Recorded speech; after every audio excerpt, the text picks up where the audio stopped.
Bizim bir qonağımız da var. O illərdir ki, mən tanıyıram dostumuzu və bugün proqramımızda olanda dedi, sən məni elə ifaçılarla çağırmışsan ki, bura bir məsuliyyətdir.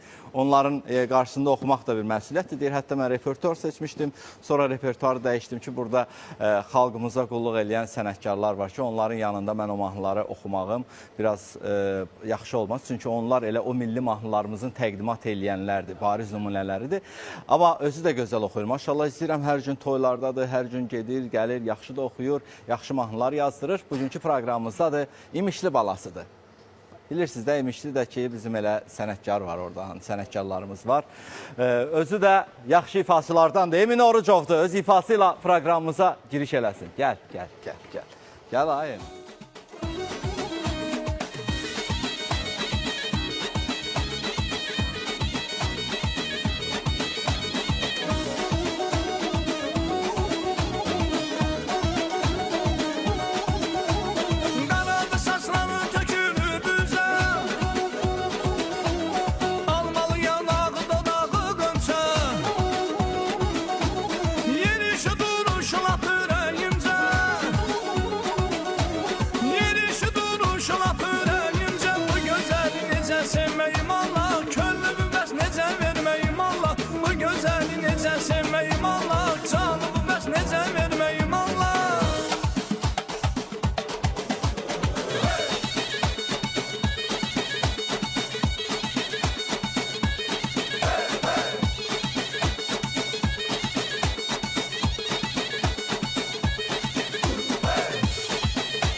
Amma bu dəfə istədi, ayrı bir aləm istədi, olmaya başqa məqsəd